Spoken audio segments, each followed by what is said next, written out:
Hello, everyone. Good evening, all. Hope you all are doing well. Today is it's our random role play session. Like previous classes, what we did in our last classes, we just picked few of the cases and discussed with you guys.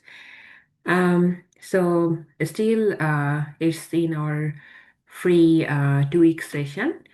So who wants to perform today's case? You can write your name in the chat box and you'll get the opportunity to perform with me. Okay. Mm. And feel free to ask me any question regarding classes or um, any confusion regarding exam. Okay.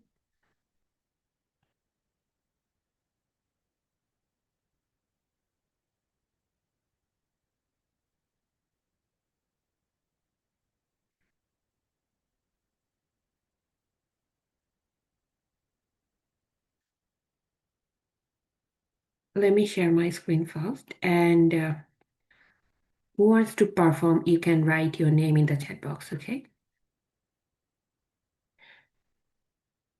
So for the beginners, again, just these are the random cases, and you need to take a history for 2 minutes, performance time 8 minutes. Okay, in that 8 minutes time, you can write. My suggestion would be try to write down your differential diagnosis and key point. And when you read the case for 2 minutes time, again, think about differential and key point that time. Okay. Um, and you need to follow cluster-wise approach. For example, like just focus on history of presenting complaint and think about cluster, what could be the cluster, and think about differential as much as you can. Try to focus on the task because sometimes the task is so big and time management also critical. So you need to manage both. Like you need to finish your task on time. Okay.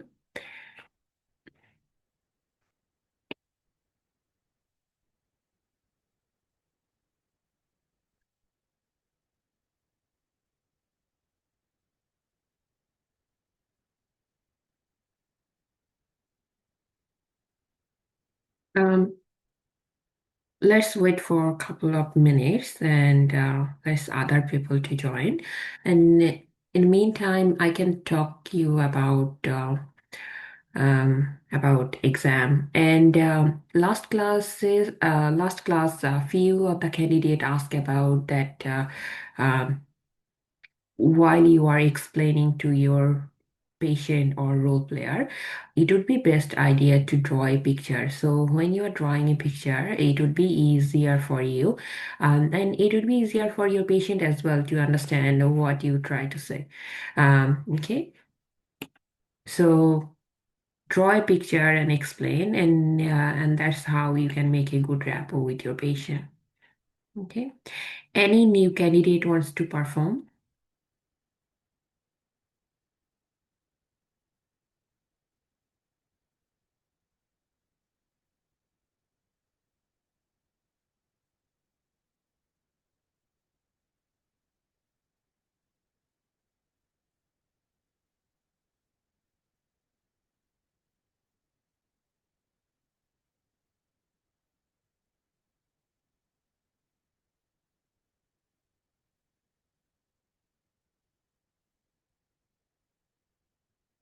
Okay, Dr. Arti.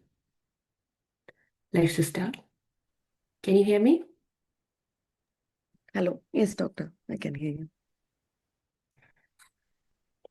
This is your case and your 2 minute starts now. Sure.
You can start. Hello, Mrs. Jane. This is Aarti, one of the doctors here. How are you doing today? I'm okay, doctor. Just feeling tired.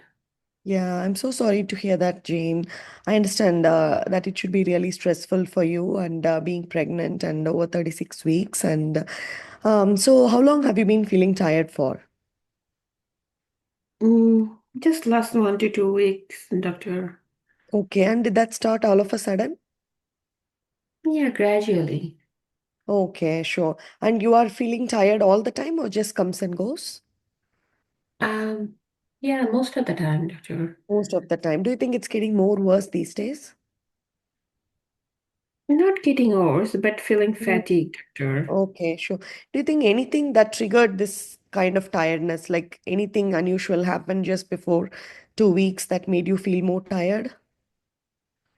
No, just Like any, feeling mild tummy pain on and off. okay. hmm Tummy pain in your lower tummy or over all the way, all your tummy? Yeah, it's my lower tummy, doctor. Okay, lower tummy. Okay. Do you need any painkillers at the moment, Jane? Are you No, allergic to anything? No. Okay, sure. So, any trauma recently? no, Any fever, chills, rigors? no, doctor. Any rash? No, And have you been getting any bleeding or discharge from down below? no, doctor. Okay. Do you feel that your tummy is contracting? Uh, Not really, just a dull type of pain. Okay, dull type of pain. And what kind? I mean, does it the pain comes and goes or it presents all the time? Yeah, comes and goes. Okay, sure. Especially when you walk or move activities, or does it get okay when you rest? Yeah, if I'm taking rest, it's okay. But when I'm walking, Mhm. and especially like after evening, it's getting worse, doctor. Okay. And do you think is the pain going elsewhere, like from your loin to groin? No, No, okay. And has your antenatal checkups, blood tests, and scans, was everything all right? yeah, doctor. Any issues with the placenta? No, Do you feel the baby movements? yes, I do. Okay. And have you been having any issues in your sugar test, which was done at 28 weeks? Most of the tests are normal, doctor. Right? Mhm. Sure. Do you have any headache, any blurry vision, No, any swelling of legs, or any visible veins in your lower legs? no. Yes, Okay. doctor. I'm having some varicose vein on my leg. Okay. And how long has it been there for? Uh, Last 2 to 3 years. Okay. And is it more painful and more prominent these days? Yes, doctor. Okay, sure. And is there any bleeding from the varicose veins? No, Okay, sure. And apart from that, do you have any other issues like is it how I mean what number of pregnancy is this? Is it your first pregnancy? Sorry. no, doctor. This is my third pregnancy. Okay, and how old are your other kids? My younger one, 4 years. Okay, sure. Did you have any issues in your previous pregnancy, like any severe bleeding or were you anemic that time? No, all are No. normal. Was both normal vaginal delivery or C-section? Yeah, both normal vaginal Both delivery. normal. Okay. And did you have any issues postpartum, like any long-term recovery or anything, any issues that I should be knowing? No. Okay. And are you sexually active? I'm so sorry, I Yeah, need to ask you some private questions. yes, doctor. Is it painful during sexual intercourse or any bleeding during intercourse? Yeah, sometimes it's painful. Okay, sure. And has it been just recently or you ever had this kind of symptoms before? Just recently, doctor. Okay, sure. And any miscarriages in the past? No. And are you up to date with your cervical screening test? Yes, doctor. Okay, sure. Do you have any other medical conditions like diabetes, high blood pressure, No, any bleeding or clotting conditions in you or your family? no. Okay. Do you have enough support, Jane? Yes, doctor. Okay. So thank you so much, Jane, for the history. So there are, I'll get the physical exam findings and come back to you. Examiner, I would like to know the general appearance of my patient, if she is alert, active, or in any distress due to pain. And I will, She appears well but looks tired. okay, any pale or icterus, No, cyanosis clubbing, no, lymphadenopathy, any signs of dehydration, no. so vitals, Blood pressure 120/80, heart rate 82, respiratory rate 16 breaths per minute, temperature 36.8, and saturation 97% on room air. okay. On thank you, examiner. On abdominal examination, is there any I mean, am I able to see the linea nigra, stria gravida, everything normal? Yeah, Is the fetal lie, fetal presentation, and fetal heart rate? Is the fetal head engaged? fetal heart rate 180, 140 beats per minute, and Okay. fetal lie longitudinal and Okay. cephalic presentation. Okay. And I would like to examine her lower limbs to look at the varicose veins. Like, is there any signs of thrombophlebitis, or is there any signs of bleeding, or any signs of DVT in her lower limbs? How you are going to check fetal head engagement? Fetal head engagement, I will do the fourth pelvic rib to see if I'll approximate my both my hands and standing at the head end of my patient. I will approximate both of my hands together in the lower pelvis and then see if the head is engaged or not. Like if it is fully engaged, I will be able to approximate all my fingers, and that is the fetal head fully engaged. And if it is not, I will not be able to approximate my fingers. So I'll It's check. normal.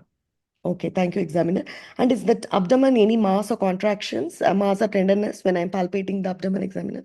No tenderness, no contraction, no Office test, abnormalities. any urine dipstick and blood sugar level? You can order. Okay, thank you, examiner. So, yeah, so Jane, based on the history as well as looking at your examination findings, there are a couple of things going on in you. I'll explain to you. You can ask me if you have any doubts in that. So, regarding your tiredness, I understand you've been going through this tiredness. At the end of pregnancy, it's quite common. And moreover, this is your third pregnancy.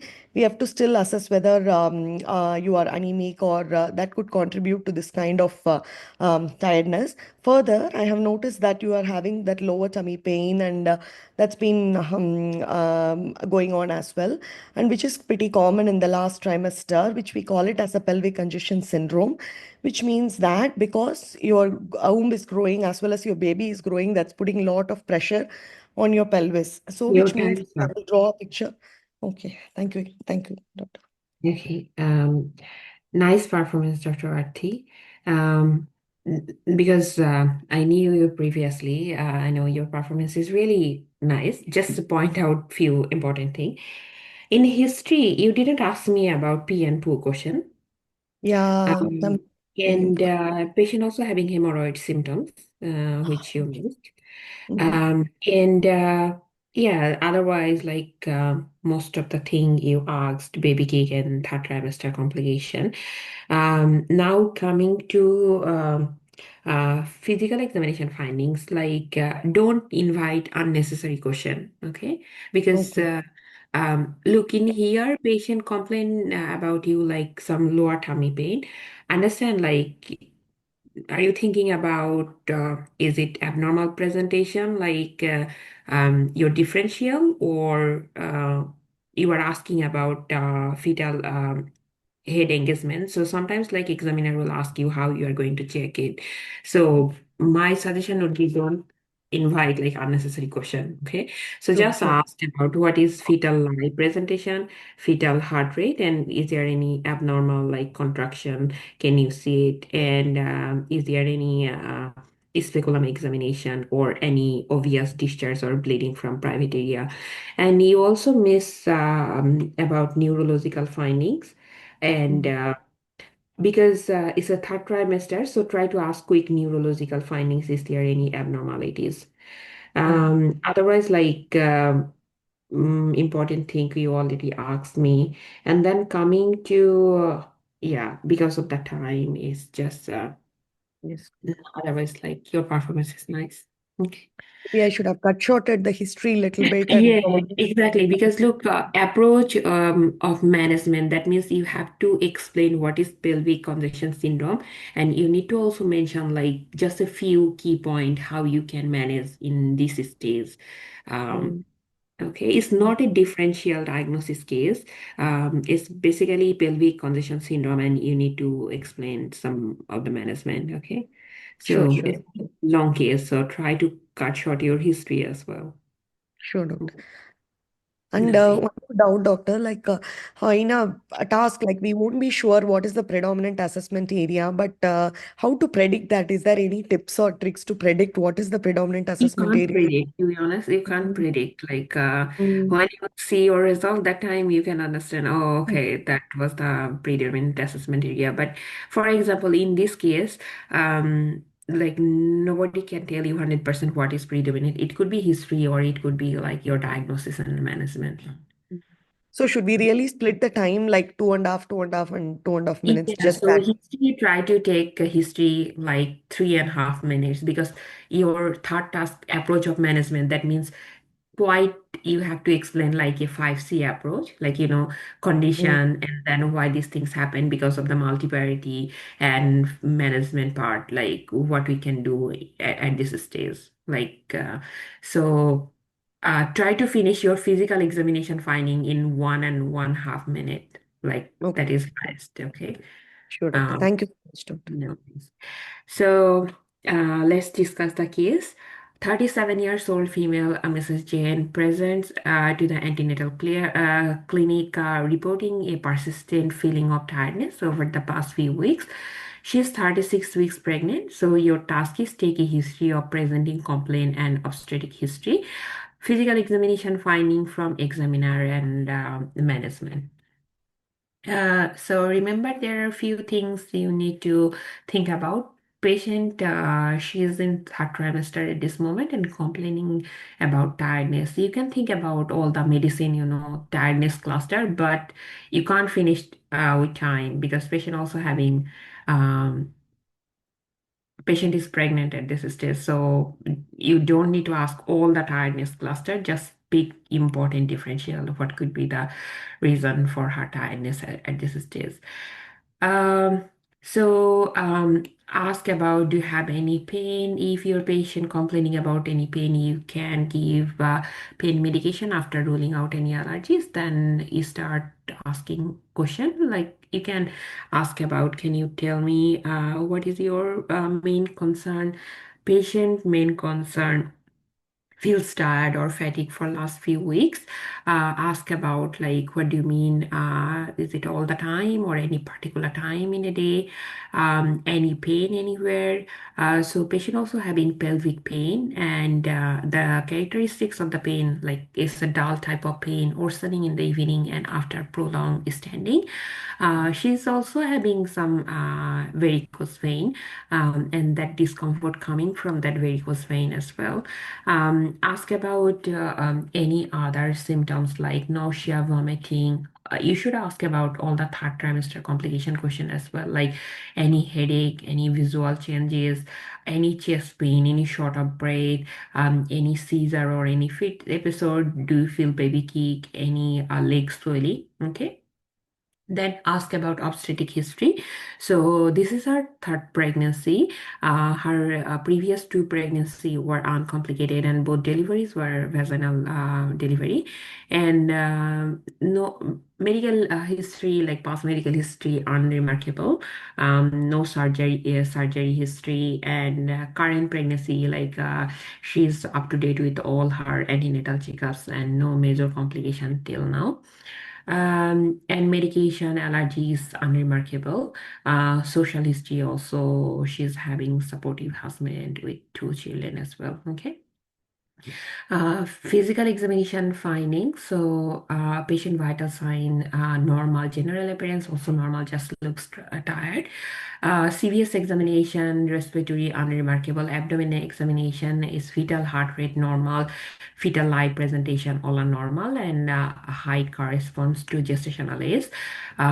You need to check lower limb examination. So varicose vein noted bilaterally, and mild pitting edema as well, and patient complaining about some hemorrhoid symptoms as well. So you need to check at least digital rectal examination or like just inspection. So inspection, you can appreciate there is external hemorrhoids visible, but no signs of thrombosis, and neurological examination pretty unremarkable at this stage.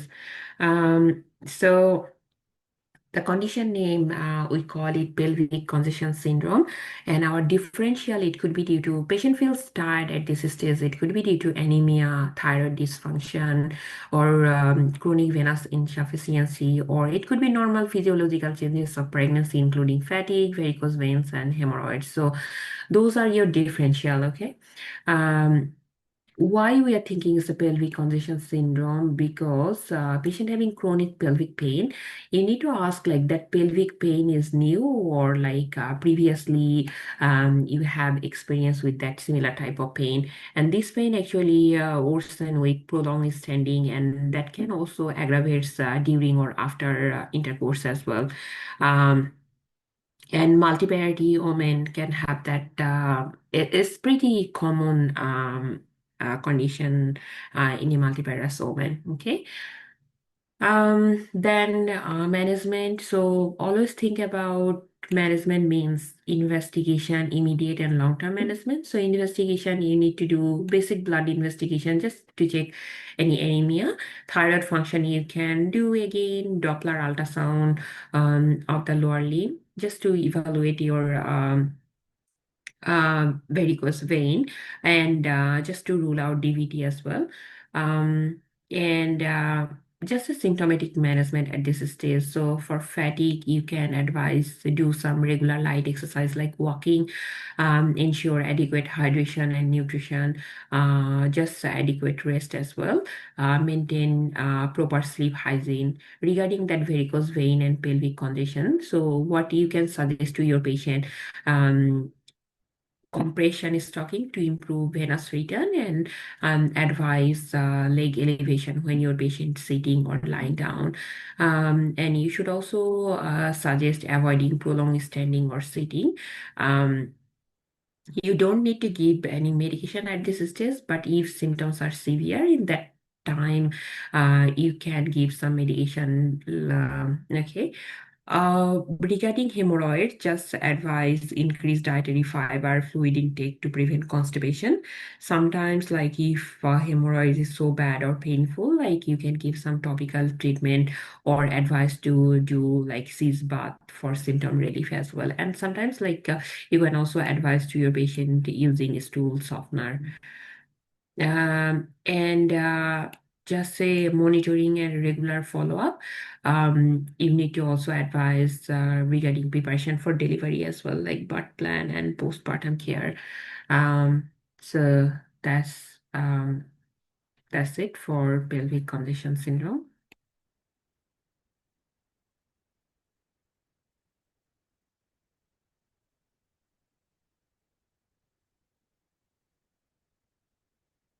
If that's relevant, you don't need to do DRE, but you need to ask about can I get any DRE findings? But if your task is to do physical examination, and if your task is to perform digital rectal examination on dummy, then you need to perform. Okay. So any medicine cases, especially patient coming with abdo pain, or like patient coming with PR bleeding, you have to ask about DRE, and it's a critical findings you shouldn't miss. Okay.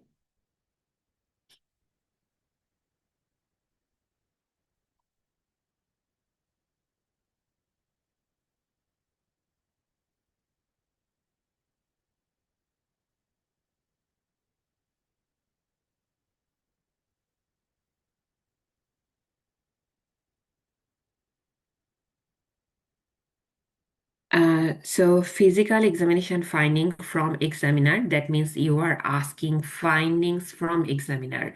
So you should say, examiner, yeah, I'd like to know about lower limb examination findings. Is there any tenderness in the calf muscle, any edema, bilateral pitting edema or not? Okay.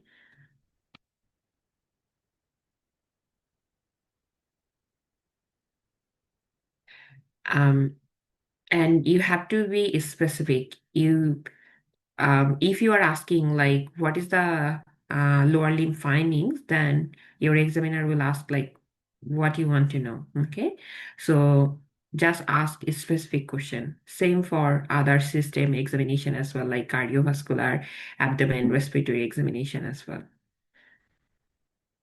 What you want to know, you have to be specific to your examiner. Okay.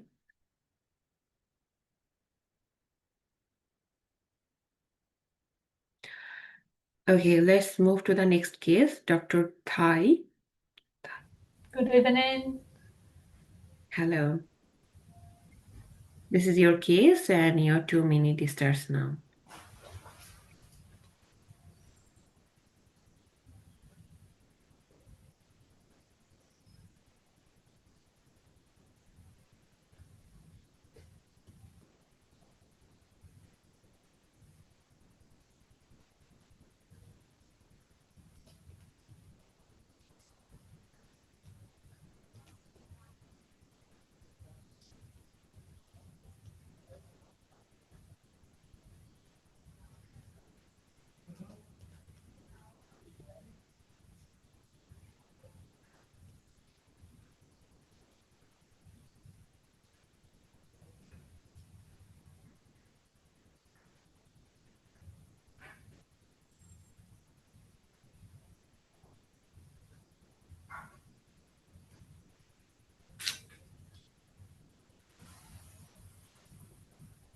So, excuse me, I just would like to know that I have to take a history, but so it is a history from the patient, not from the needs of the patient. That's right.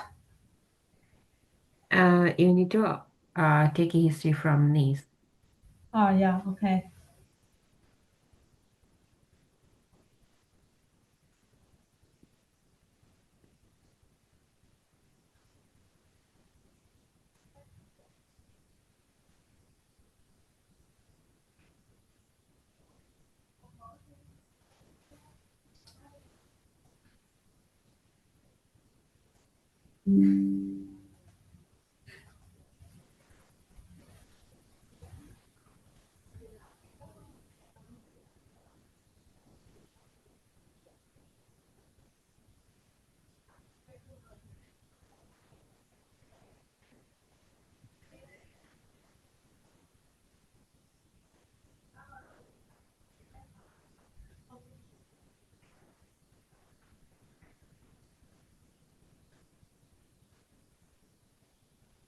You can start.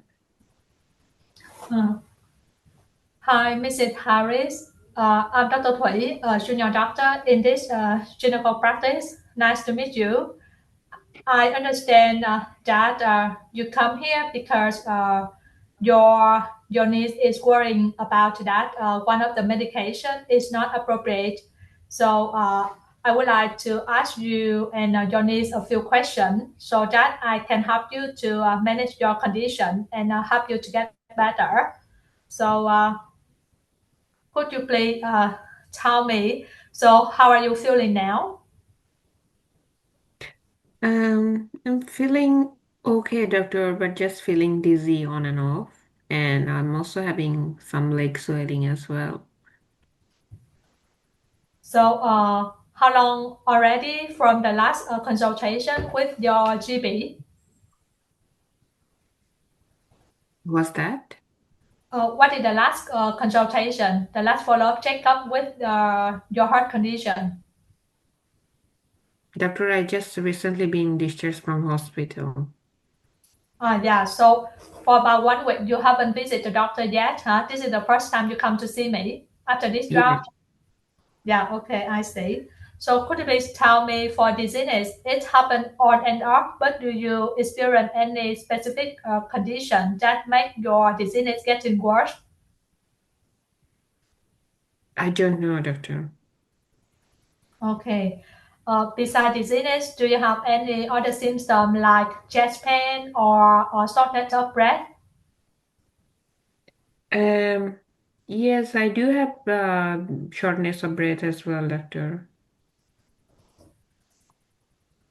Okay. Uh,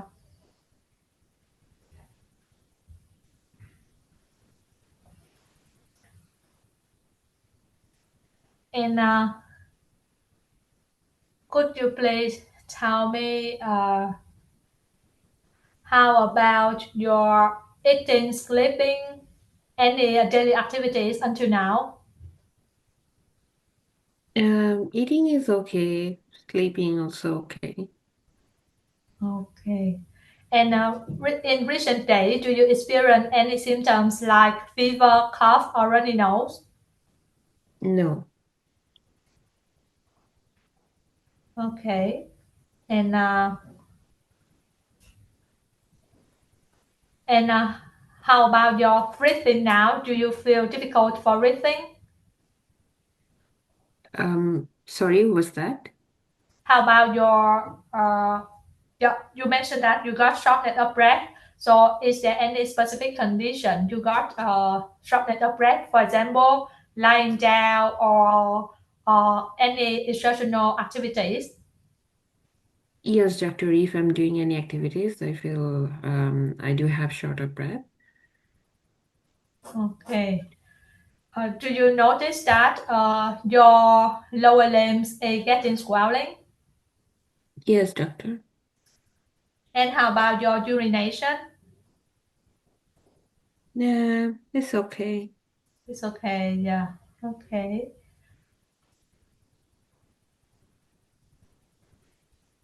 Yeah.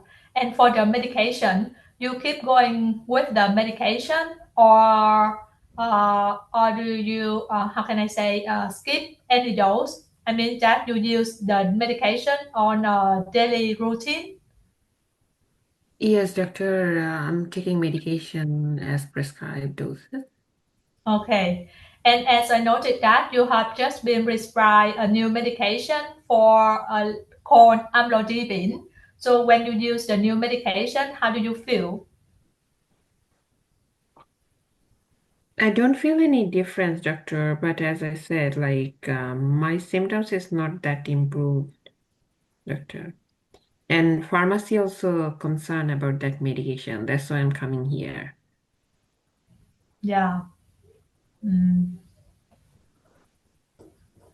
Do you think I should continue that medication, doctor? Uh, yeah, let me ask for further question. So I will get back to your question.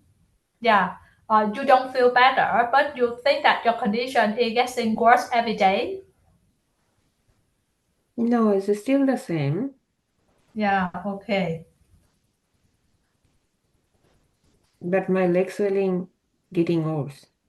Okay. And how about your water consumption? For many days, do you drink more or eat more in these days? What's that, doctor? I would like to ask about your diet. How, for example, do you use more salty food or you drink more in recent days? No, doctor. Okay. Okay. So thank you, Mrs. Harris, for your information. So in order to have more information about your condition, I Mhm. think that I need to ask you to perform some basic tests in order to have more information exactly about your heart condition and there are some other simple tests for the renal function and the complete blood count, for example. And during this test, are you happy with that? Yes, doctor. Okay, so yeah, so this is my first time. So I think I will finish asking the history now and waiting for some simple tests, and I will get back to discuss with the patient's needs. So you want to continue or you want to stop? Yeah, so could you please, so right now, can I ask some office tests available from you so that I can discuss later with the patient relatives? Yeah. Yeah, okay. The examiner, could you please show me how about the uh, echocardiogram from this patient? How about the EF of the patient? Patient ejection fraction 40%. 40%. Okay. And how about the hemoglobin, electrolyte, and renal function? When patient discharged from hospital, that time it was stable. Yeah, okay. And right now, how about the patient vital signs like heart rate and blood pressure? Blood pressure 130/70 and others is stable.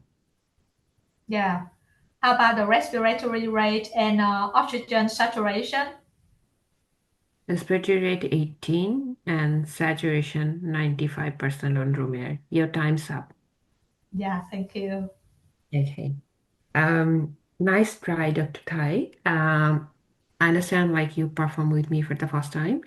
Yeah, Few things I just want to point it out. Like in here, when you are going to take a history either from patient or from niece, so just focus on history of presenting complaint. Okay.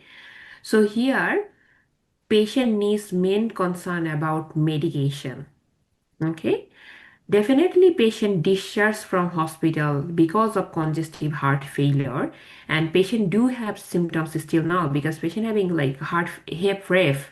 So if patient still have some symptoms, you can ask about those symptoms and how you ask like either these symptoms getting worse or not. That's really nice question. But the few things you need to put more focus on. For example, like did you check your body weight? Do you notice like that body weight is getting worse, like or increased recently? Like how do you know that like patient having fluid overload or like patient um, fluid overload improving, and for dizziness that could be because of the blood pressure medication as well. So ask those dizziness question more. And very good you asked me about current medication, are you taking it regularly, any missed doses or not. So the concern is the amlodipine related. Either amlodipine is a heart failure medication or not, and your job is discuss needs about concern and management. So if you think it's not a heart failure medication, it's just only blood pressure medication, but if you notice patient blood pressure is stable, so you can change the medication and you can introduce like heart failure, hip ref medication. Okay. So let's discuss the case. You are a GP in clinic, 78 years old female patient, Mrs. Harris, brought by her niece for a review. Niece is concerned because pharmacist mentioned that one of her aunt new medication, calcium channel blocker, may not be appropriate. So the background history, she recently discharged from hospital 1 week ago for congestive heart failure, and the new medication name amlodipine 5 milligram daily. Patient having history of high blood pressure, stage 3 CKD, OA, chronic constipation, heart failure with reduced ejection fraction. Current medication she's getting furosemide, ramipril, paracetamol, lactulose, calcium carbonate, and amlodipine. So your task is take a history, discuss needs, concern, and management plan. So your history should be focusing on ask about pharmacist concern, what was said exactly, and symptoms. Okay, so because of patient symptoms, all the heart failure symptoms, and also that new medication, is there any side effect that developing regarding new medication? So calcium channel blocker, what that can cause? That can cause like worsening swelling, bilateral limb, dizziness, blood pressure changes. Okay, and heart failure symptoms, short of breath, ask about it. Exertional short of breath, are you using extra pillows nowadays or can you lie flat? Any orthopnea symptoms and leg swelling, do you think your leg swelling getting worse or not? And weight gain. Okay, so what was the previous body weight and what is recent body weight? Have you checked your body weight after discharging from hospital? And do you think it's increasing? What about your water intake? Like do you have any fluid restriction at this moment? You should ask those questions. Okay. And medication adherence question, very important. Over the counter medication or any supplement. Have you used any other medication apart from those one? And patient understanding about medication changes. Okay.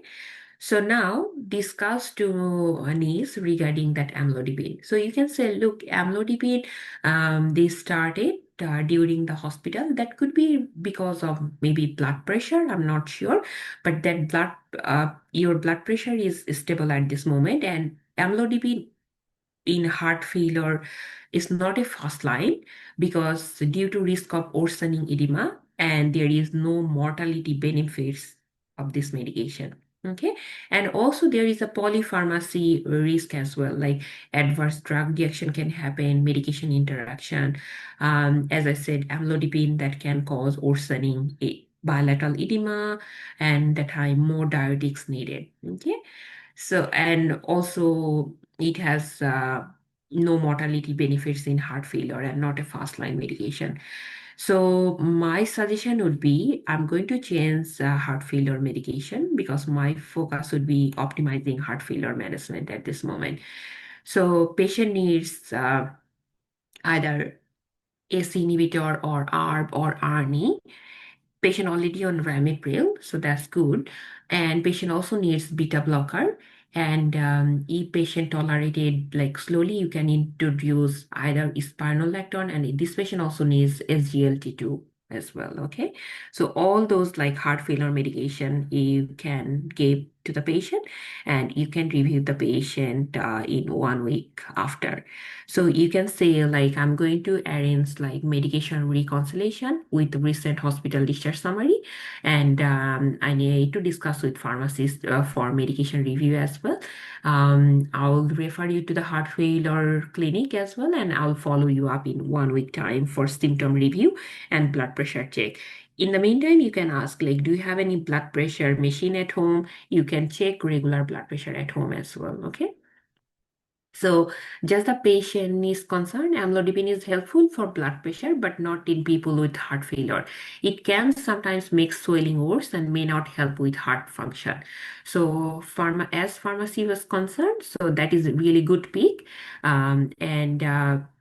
Good thing is that we already picked it up early. We can, review the medication, and we can seize that medication now, and we can introduce a new medication like beta blocker. Then this patient also needs, as I said, like spironolactone and SGLT2 inhibitor as well. So all the heart failure medication, you can say like I'm going to give you all the like I'm considering your heart failure management by optimizing all the medication. Okay. And you can give all the red flags. So if you notice worsening short of breath, unable to talk full sentence, leg swelling getting worse, feeling dizzy, having blackout episode or fall, you need to come to emergency department. Is it cardiologist prescribe or like just a hospital discharge? So GP can change the medication, and GP can also introduce new medication. But if patient seen by any cardiologist and GP concerned, that time GP can re-refer this patient to cardiologist for review as well. Okay. So there are few things you need to think about, but as a clinical exam, like you can give a diplomatic answer. Okay, you don't need to be very specific, like MCQ. Either like you have to refer this patient back to cardiologist. You are not sure this patient was reviewed by cardiologist or not. In hospital, we know consultant review, but sometimes what happen, like there could be like medication error can happen, and GP can re-review the medication. And most of the time, like when patient discharges from hospital, that patient is having a hospital follow-up appointment as well. Okay.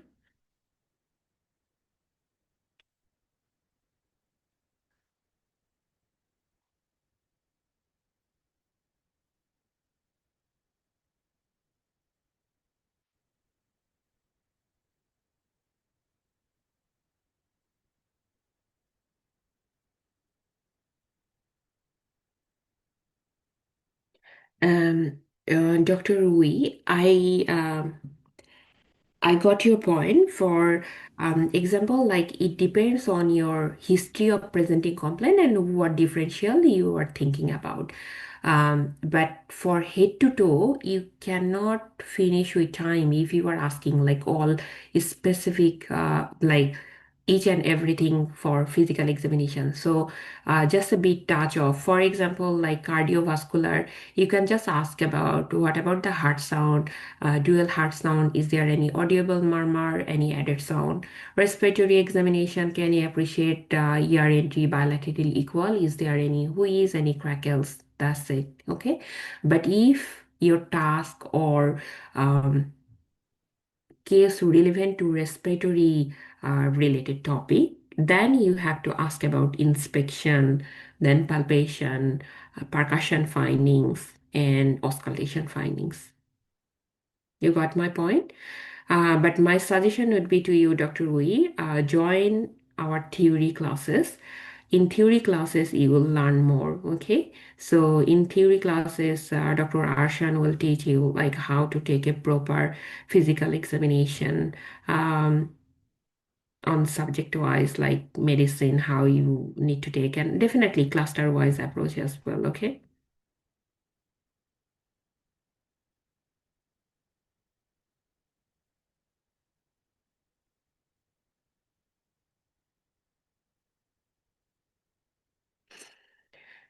Okay, so let's move to the next case. Who wants to perform?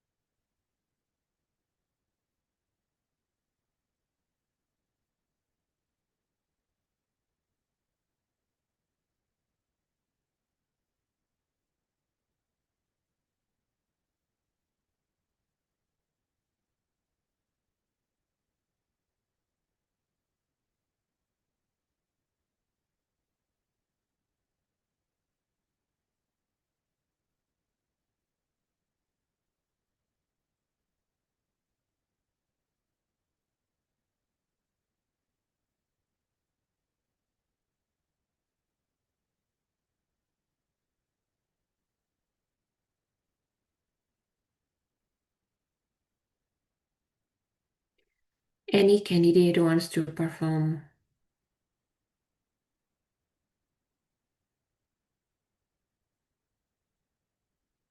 I know it sounds difficult, especially like people who just started their preparation, but anyone interested to perform?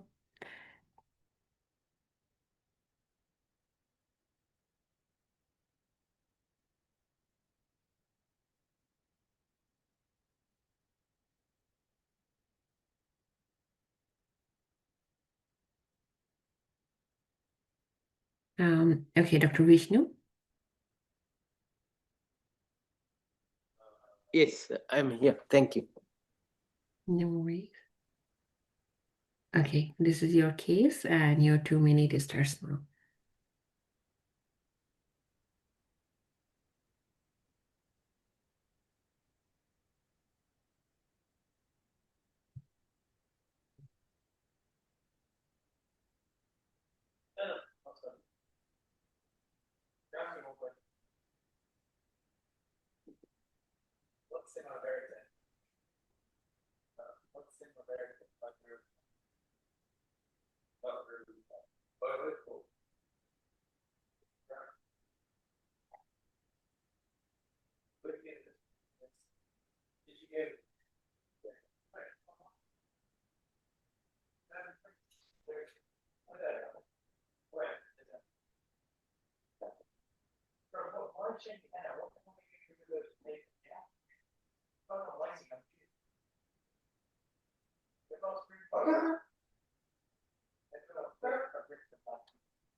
Yes, I'm ready. Is it okay? You can start. Yes. Good morning. I'm Dr. Vishnu, one of the doctor in emergency department. I'm sure. Are you? May I know your name, please? Hi, Dr. I'm Emily. Hi, Emily. Emily, nice to meet you. I'm sorry to note from the notes I came to know that your grandfather has diagnosed as metastatic prostate cancer. And before I start, may I know, are you authorized to talk about his health, or do you have any, are you any authority to know about him, or can I Yes, know I anything? want to know about his condition. I'm his next of kin. Yes, I know you are the next second, but are you legally has authority to talk about his health? Yes. Okay, thank you very much for that. I'm sorry you got to face this type of situation because about your grandfather who is in little bit diagnosed for metastatic prostate cancer. I'm sorry for that. However, any of our colleagues said anything about this cancer for you? No, doctor, we are aware of his cancer, but doctor, we want to do everything that can be possible. Yeah, I understand that. We'll discuss that one. But however, do you know what exactly going on with your grandfather? No, doctor. Okay, I'm sorry for that. But Emily, what I want to say is, so at the moment, your grandfather was diagnosed with metastatic prostate cancer. Did you hear that one before? Do you know anything about that? I just heard about cancer, but I'm Okay. not sure about. Yeah. Yeah. So unfortunately, Emily, I'm very sorry for that. This cancer, which is for your grandfather, is spread to the all over the body at the current situation. But however, he has a legal document called Advanced Care Directive.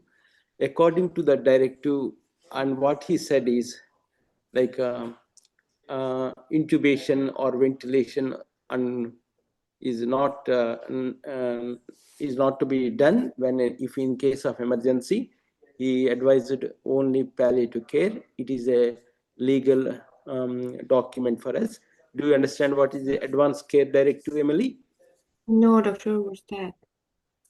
This is your grandfather gave to the health department that in a case of emergency, please do not resuscitate or intubate or ventilation. That means we are not supposed to do anything to like intubation or giving ventilation or anything not to be done. That is a legal document. We got to follow that. I understand this is you want to save him, you want to do everything for him. However, but your grandfather advised us in a legal document that we should not do anything like that. Are you with me, Okay. MP? Yes, doctor. So, because it is a legal document, we are not supposed to do anything against his will. And so, only thing is we can do is we can provide a palliative care to reduce his pain or something. But intubation, ventilation, we are not supposed to do because it's a legal document for us. Do you understand, Emily? Yes. I'm very sorry for this situation, but that is the condition. But however, we can make him little bit like a pain-free or like something only palliative things we can do. Other than that, we're not supposed to do anything for him. Okay.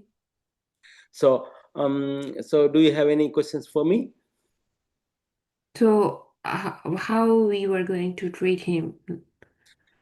Yeah. So how we are going to treat him means treatment. We can give him like if he is suffering for a lack of oxygen, we can just give oxygen supply or something. And if he's having pain, we can give a little bit pain relief. But however, the major like life-saving stuff like intubation, like putting a tube into the throat and giving ICU care, all these things like no CPR, no chest compressions, no like respiration, this type of things to advanced care, we are not doing it. Only we can make him comfortable and reduce little bit pain and little things we can do, but not the advanced care, like especially intubation and ventilation. We're not doing that because of his advanced care directive, which is a legal document. Are you with me so far, Emily? Yes, doctor. I'm very sorry to in this situation. It is very painful for you and also for us because um, this is a legal document. We are obliged to follow that one, and I'm sure you are also very interested to save him. But however, he's not. He gave us a strict and direct like legal document. So that is the one which we have to follow. Anything else that I need to know, doctor? Yes, I'm sure I covered most of the points, especially the advanced care. I will give you some reading materials for you so that you can also read. And if you have any doubts, you can come back to me. And then this advanced care directive, I give you all the reading materials, and just you can also have a look on it. And I'm at your service anytime. You can call me, and I will be in touch with you about that. Okay. You want to finish, You doctor? Thank you, Emily. Thank you, Emily, for talking to me. And have a good day. And then take these reading materials. Thank you very much. Nice performance, Dr. Vishnu. Um, you explained nicely about advanced care directive. That's nice. But you should also talk about palliative care. What does it mean, and what sort of symptoms management you are going to do? That is lacking in here. Your patient family is concerned. You are not going to do CPR intubation. That's okay because that's the already patient wishes and that was already documented. But what could be the next step you have to explain to the family? Mm. Okay, Yes, and that is yes. missing. So you need to mention like, do you have any idea about palliative care approach? What is your understanding, and what you are going to offer at this stage? Okay. Okay. Mhm.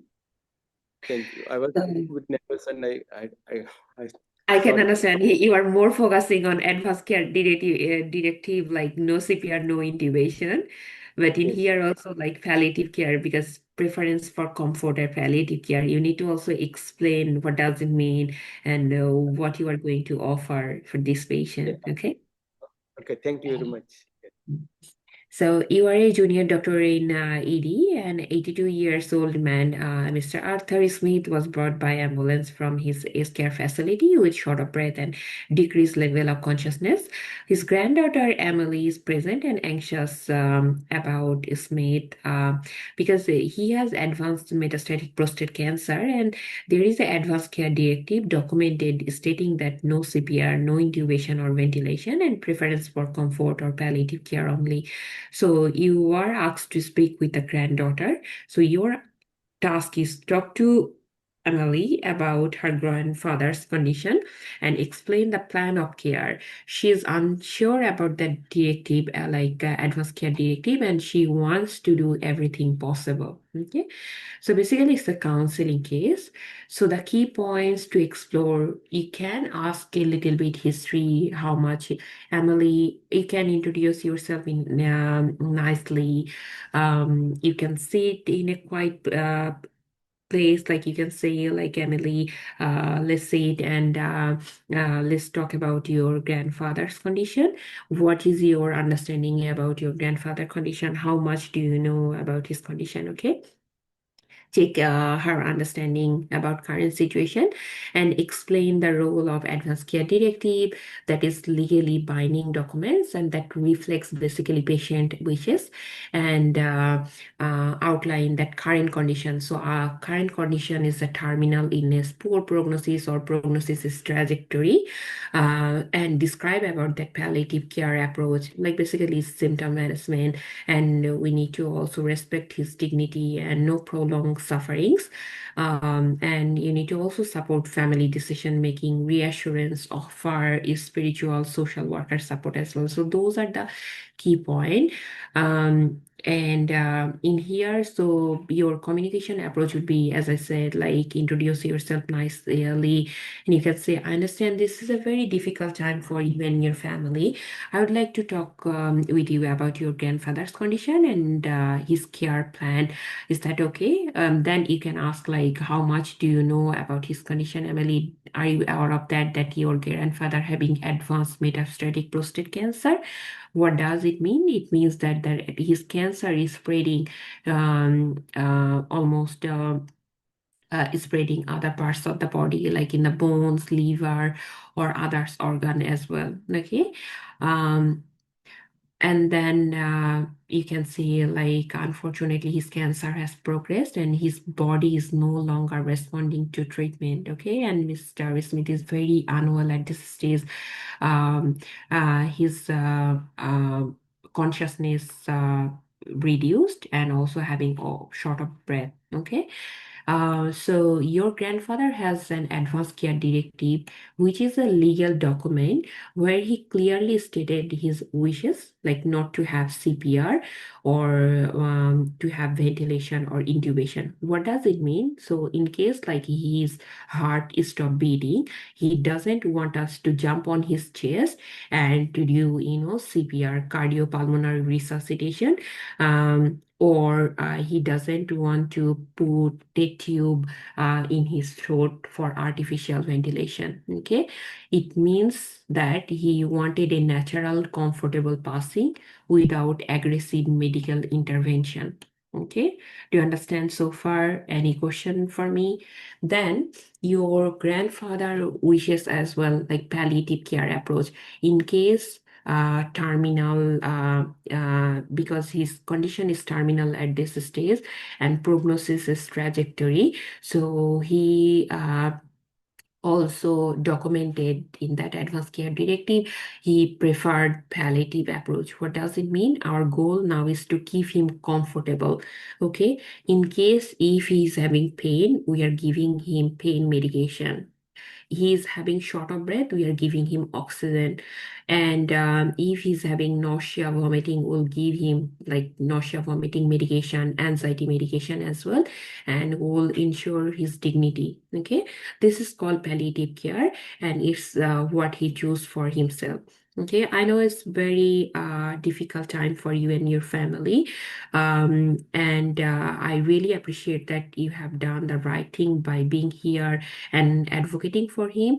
If you want, I can involve social worker as well. And if you want spiritual support, we can call a spiritual support worker as well. Okay. We have very fantastic palliative care team, which are consistent with nurses and palliative care doctor, consultant, counselor available to support you and the family. Okay, I'll keep you informed about any changes, and I'll also provide you reading materials about palliative care approach as well. If you have any question, you can ask us anytime. Okay.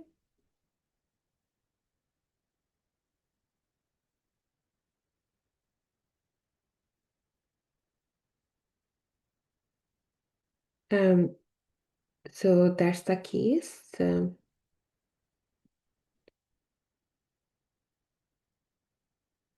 Any question regarding this case?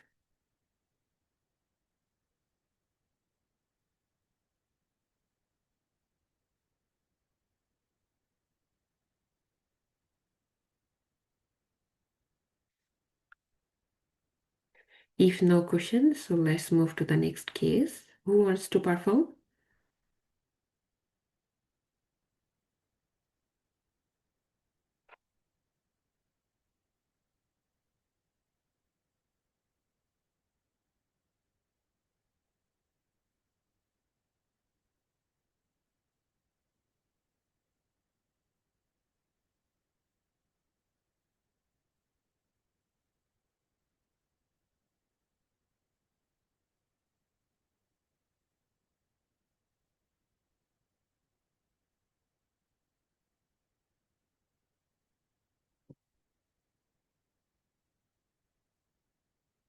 So you can ask Emily, do you have authority to talk or are you next of kin? If patient next of kin or having medical power of attorney, you can talk to the patient, okay? The patient family member.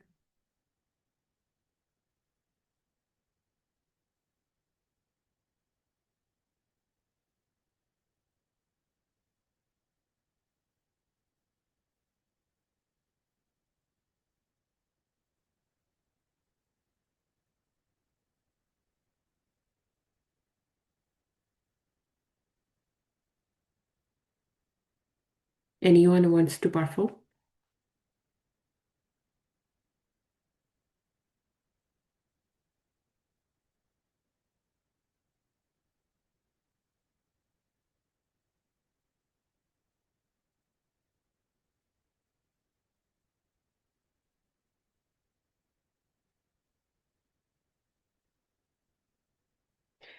Um, so you can explain if he's about to die, he doesn't want any unnecessary medical intervention. And given his age, he's 82 year and having comorbidities. And also, as I said, his cancer is spreading to his body and his pretty terminal, and as I said, his prognosis is trajectory. So if you are doing CPR or intubation, the outcome is not be favorable. Okay, and that's he wants. He doesn't want any unnecessary medical intervention.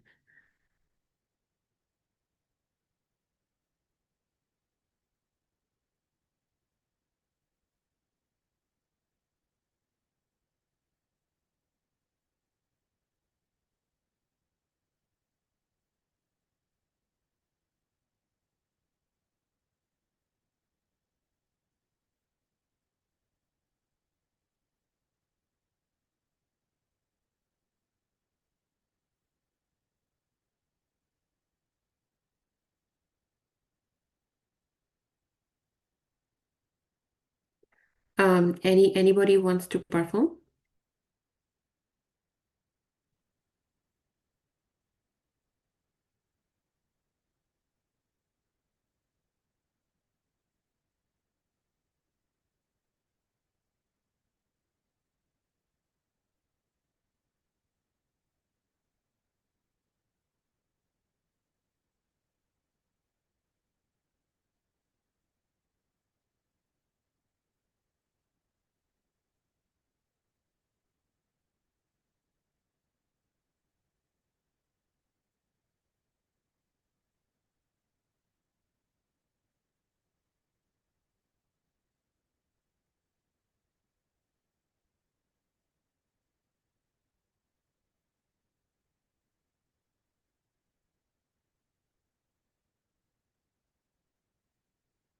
If you have any exam related question, you can ask in here. And any new candidate wants to perform. I know initially it's really overwhelming for you, but over the time it will overcome. You will overcome it. Okay. Um,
okay. Dr. Vishnu, you want to perform? Yes. Okay.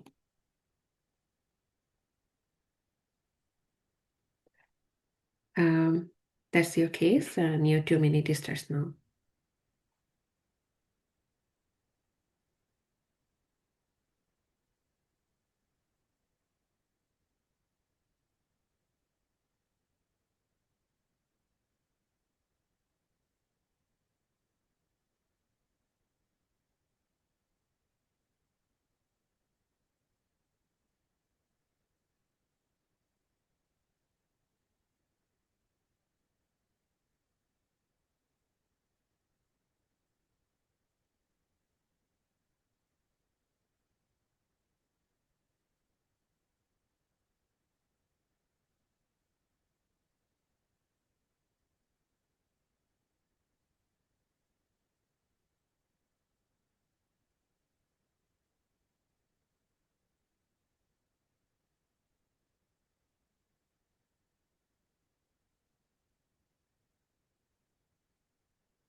You can start. Uh, Good afternoon. Good morning.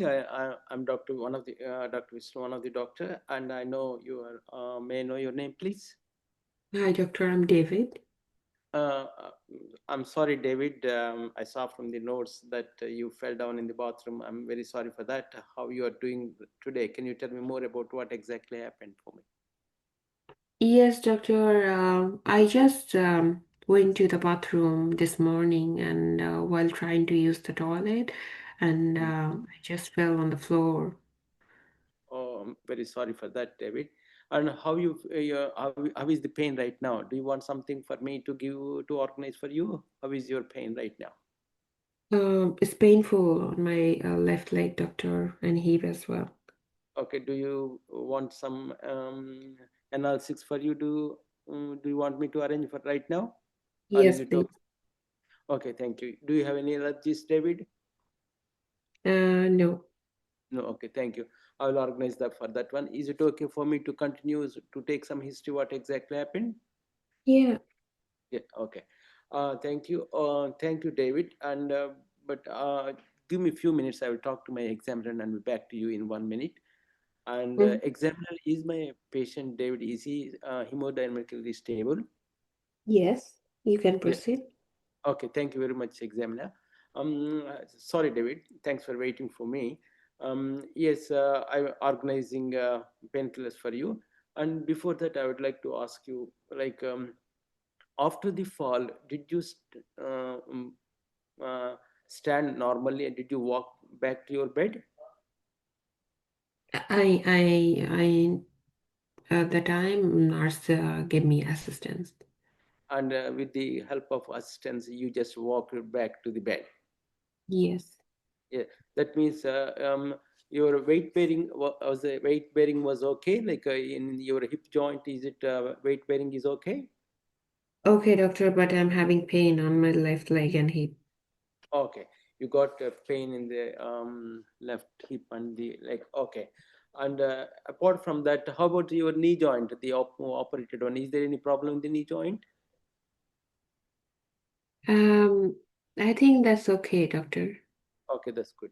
So, and the leg, where exactly is your pain in the leg? Means what? Where Yeah, exactly? around my knee and hip area. Oh, knee and hip area. Okay.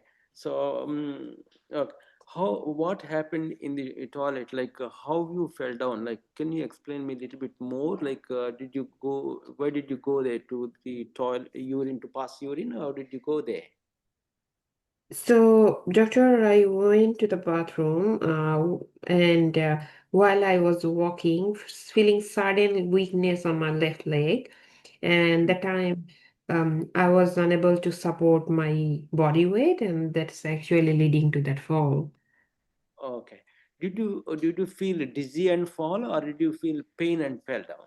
I didn't feel any dizziness. I just feel like weak to weight bear on my leg. Ah, okay. So that means you didn't lose any consciousness, or you didn't do only because of the pain. You think you fell down. Yeah. Okay, okay. So this type of things before anything was happened before. Is this the first time it happened like that to fall in the toilet? Is this the first time it That happened? happened for the first time, yeah. Okay. Do you have like any ongoing diseases like diabetes and hypertension, anything like that? Uh, yes, doctor. I'm having high blood pressure. So you are having high blood pressure, and Yeah. then is it under control? Is Are you taking tablets for that? Yes, under well control. Oh, well controlled. So what about diabetes? Do you have any diabetes? Yes, type 2 diabetes, but also that is well controlled as well. So you are taking, okay. So that means before that you were lying down and you got up from the bed and you went to the toilet and you felt pain in your hip and you fell down. That is the thing which I understand. Is it correct? Yes, doctor. So now at the currently what medications you are taking? So I'm taking analgesia for my pain, Yes. and also I'm on blood thinner medication, doctor. Okay. They're giving me injection on my tummy. Uh-huh. Okay. Um, Thank you very much, David, for the information. And now, what I'm thinking is, you might have fell down because you felt pain, and maybe I'm thinking like a syncope or something might have happened for you and fell down. Or the other possibility, what I'm thinking is, most probably I'm thinking that one. But you are telling pain in the hip joint and the leg, that made me to think that something happened for the hip joint or not, and also the leg there. I'm a little bit worried for that, concerned for that. That's why initially I will give you analysis for you, but however I got to take some investigations and also x-rays to rule out any fracture in the hip joint and the leg. That was the main concern for me. Are you with me so far, David? Yes, doctor. So that means the more because you didn't feel faint, that's why I'm not thinking syncope. But there was a pain you are telling about. One thing I want to make sure: after falling, you got a pain in the hip, or you felt pain and fell down. What does the first thing happen? Can you clearly tell me, please? I didn't have pain. Oh, So, after. doctor, Hmm, yes. after that, after fell down, I'm having pain at this moment. So I Okay. told you, like when I went to the bathroom, Hmm. suddenly I feel weakness and I was unable to weight bear on that leg and I fell down. Hmm. Okay, so that's okay, David. I'm sorry for that, what happened, but however, I got to make sure that your hip joint is okay. I got to take some X-rays of the pelvis, pelvic X-ray. I got to take to rule out any fracture in the hip joint, and also the leg area. Also, I got to see exactly where is the I got to need. I have to take some X-rays to rule out any fractures there also. And according to what you said to me, the knee joint is also normal, you said, but because only this is the third post-operative today, so I need to check that knee replacement also is okay or not. I got to check, and I have to take refer to the orthopedic guy who did the operation, and he will come and have a look on it also. I will make arrangements. So I need you to uh, mm, so I will organize X-rays and also orthopedic guy to come and look after your knee joint. And that is my. So, do you have any questions, David? Anything else that I need to know? So that is the only thing. And before that, I will check everything. Your blood pressure is under control or not. I will talk to my examiner and check for you. And after ruling out hypertensive problems and why you got Your time, faint. sir. Oh, thank you very much. Sorry for that. No, that's okay. What do you think, Dr. Vishnu? How's your performance? No, I'm not sure about he got faint or I got confused with syncope or because of Did hip your fracture. patient mention any loss of consciousness No, he didn't say. That's why I'm while not. you were thinking about syncope? Usually, after post-operative today, they go to the toilet and they fall because of that well You can say it's passing. a pre-syncope. It's not a Uh, syncope, it's a fall. yes. Okay. Yeah. Yes. So that's And why. your task was explain the reason of the fall. That means you have to explain about the post-operative reason of the fall. Mm, So history was nice, few things was missing. Um, I understand like you were a bit confused about like how these things happen, isn't it? I told you multiple times, like patient actually he felt weak on that leg and he yes. was unable to weight bear, and that's the leading cause of fall. Mm, Okay, he didn't have pain that time, but after fall, he's having pain now. Okay. mm, mm, Um, so the question you missed. Very good you asked me about dizziness symptoms. You should ask about pain because it's a day three post-op. So you should mm, ask about like how much pain medication are you using like last 24 hours. You were using more pain, like you are needing more pain medication. How's your left knee pain before that fall? And did you have any chest pain? Like usually when fall happen, you should ask about pre-fall, during, and post-fall symptoms. Okay, you should ask all those symptoms. And after that, very good. You asked me about patient past medical history, anticoagulation history as well, and any like diabetic neuropathy, hypertensive neuropathy, any dehydration, electrolyte imbalance. Those are the reason for fall. And patient diabetes, hypoglycemia could be contributing factor for fall. yeah. Okay. Yes. Yes. So you missed like reason of the fall, like you are just, I'm not sure, like you are just focusing one thing. So try to explore more why this patient having fall post-operatively, okay? Yes. And you need to also explain the few reason post-operative fall and the management. Like there is a for if any patient having fall in the hospital, you need to review, and for that clinical review, for you have to check neurological status, then musculoskeletal examination as well. So management, that means immediate assessment, you need to do this patient. So immediate assessment, any injury happen, any neurological like neuro-ops intact or not, and then investigation, you are going to order like x-ray, some blood test, and also you need to do like blood sugar check, ECG, because this patient is diabetic as well. Yes. Okay. And management, it comes under like you need to offer analgesia for pain, physiotherapy. This patient needs mobility aid because he just having operation, so he needs physiotherapy. Basically, it's a multidisciplinary team approach. Okay, and this patient also needs postural blood pressure check as well. Yes. Okay. Thank you.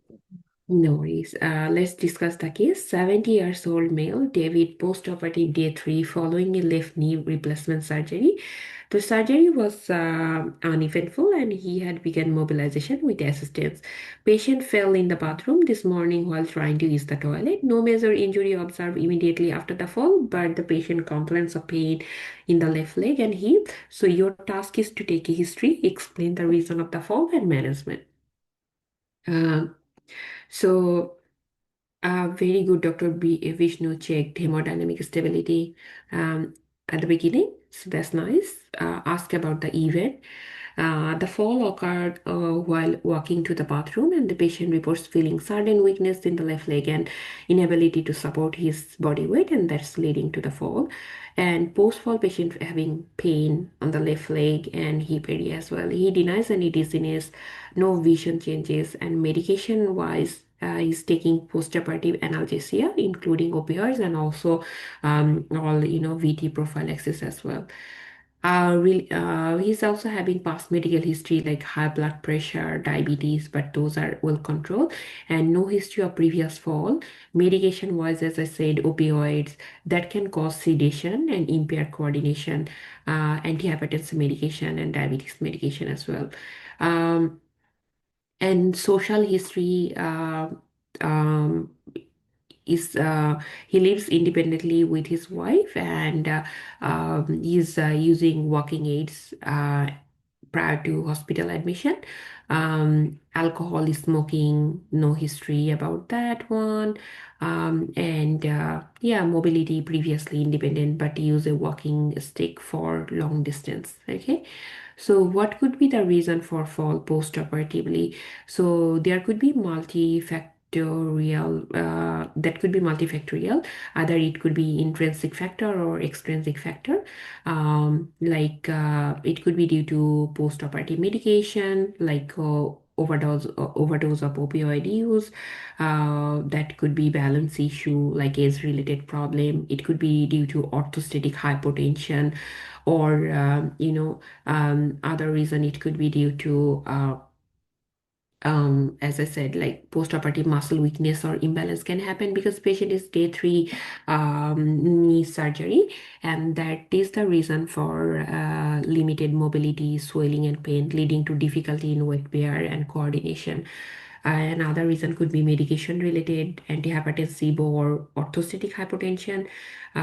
Other reason could be dehydration, electrolyte imbalance post-operatively, or could be diabetic neuropathy, or could be hypoglycemia, or any cardiac causes. Okay, that's why you have to ask about any chest pain, short of breath, any palpitation, or any dizziness on exertion, or arrhythmia or exertional chest pain. Okay. So the management, immediate assessment, this patient needs immediate assessment post-fall.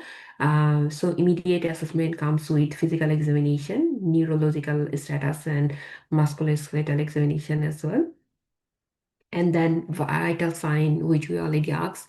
And then you can order investigation, including bloods, ECG, and X-ray. So bloods, all the ABC we see, and this patient also needs blood glucose level check as well. ECG, just to check any arrhythmia, and then X-ray to rule out any fracture or dislocation of left knee and hip. Okay. And post-fall management, pain control, physiotherapy, mobility aids, reassess the patient needs for mobility aids like walker, hydration and nutritional support, and prevention of future falls. So you need to involve multidisciplinary team approach where physiotherapists, occupational therapists, nurses will come and assist the patient. And medication review also needs to be done, especially opioids. Either this patient needs multiple opioids or not, or just simple analgesia like paracetamol is okay. And also you need to check orthostatic hypotension like postural blood pressure. Okay.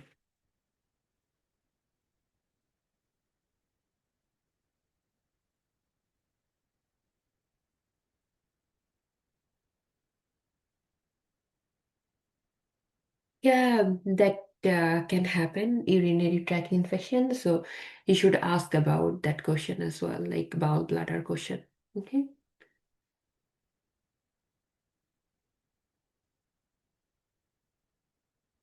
So when you ask about vital sign, make sure you are asking temperature as well. Okay.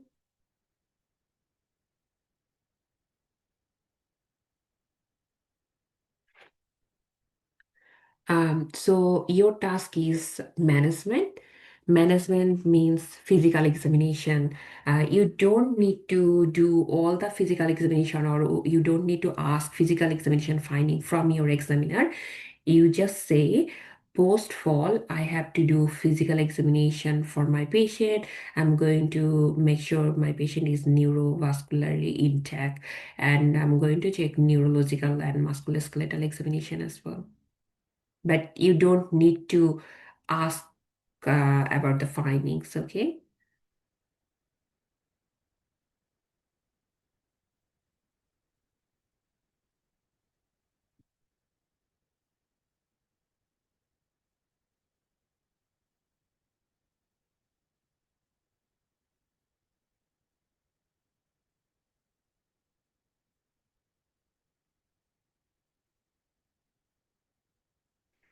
Um, and in medicine, there is a fall cluster. So in that fall cluster, you should follow that approach. Uh, Prior to the fall, what happened? Is there any chest pain, any dizziness, any lightheaded, any short of breath, any vision problem? And during fall, did you hit your head? Any neck injury? Did you lost consciousness? Okay. And after the fall, were you able to stand up by yourself, or you need some help? And after fall, did you have still having any chest pain, short of breath, any weakness, any dizziness? Okay. You should ask all the pre-fall, during fall, and after fall question.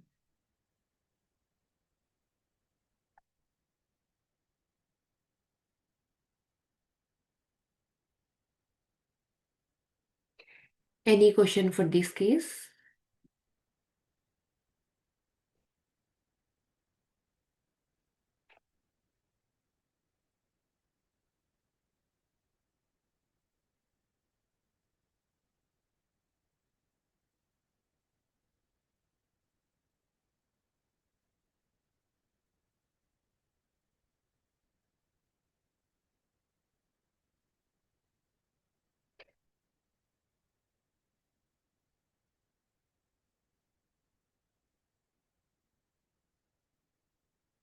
That's all for today. If you have any question, feel free to ask.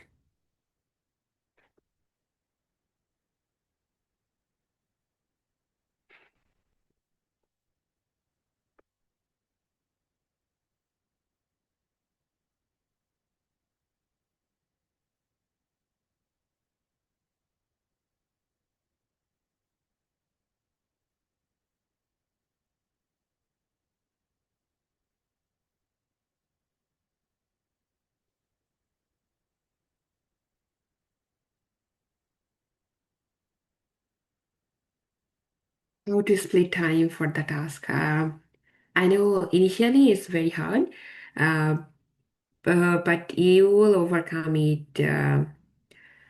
on time.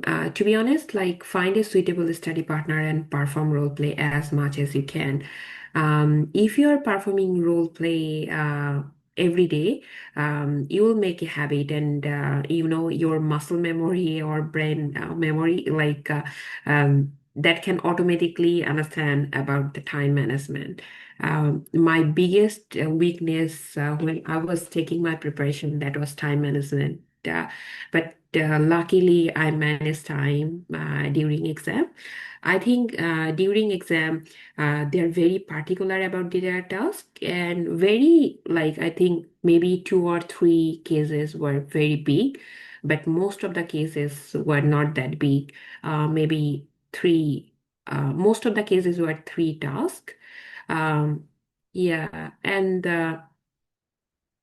but my suggestion would be try to finish history taking in within 3 to 4 minutes time, and physical examination just try to finish in 1.5 minute, and then explain to your patient, because um, before wrapping up, you should also ask or you should also check patient understanding. Your patient or role player might have some question for you, and then you need to answer, okay?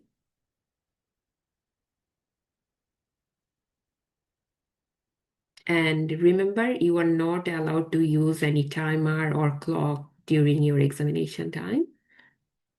And your exam will be face to face, so definitely no watch is allowed.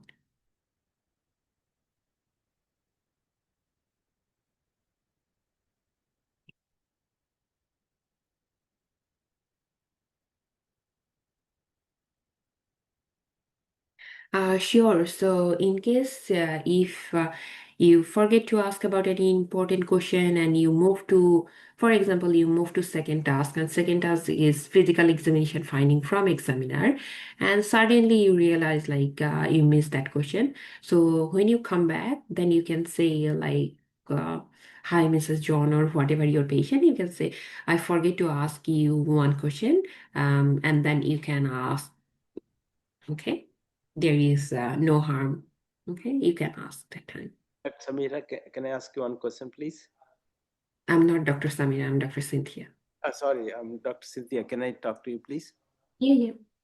Uh, Dr. Cynthia, what happened, when today morning I'm doing respiratory examination, but I got confused how to check the respiratory rate in a case of pneumonia or anything. How can I check respiratory rate in a You can check respiratory? in 10 seconds and then multiply in 6. Say again, please. You can count in 10 seconds and then multiply in with 6.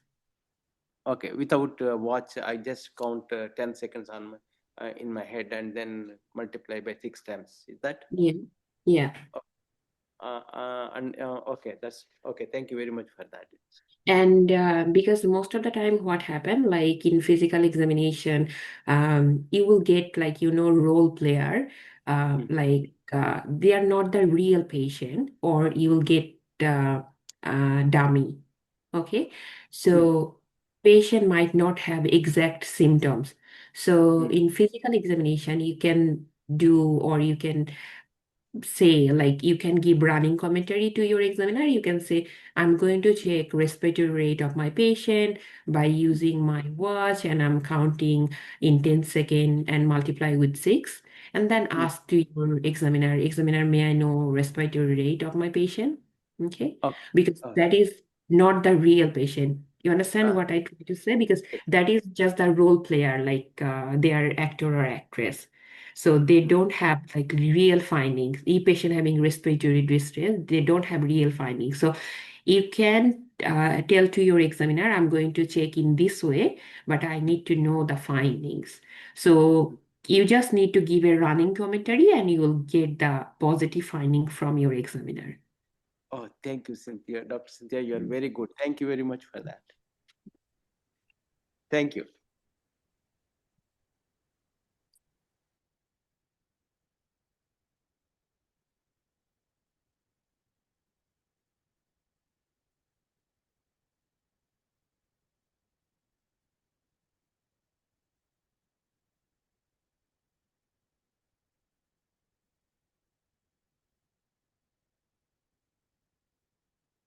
Any question for today's session?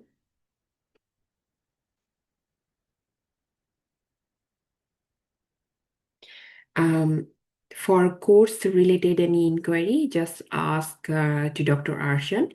You can email to Dr. Arshan as well. Okay.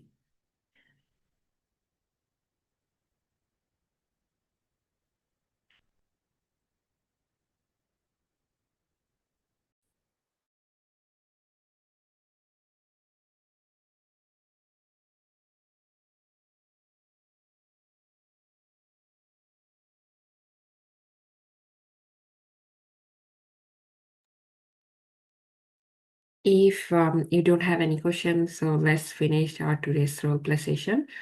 We'll see you in my next class. Good night, everyone.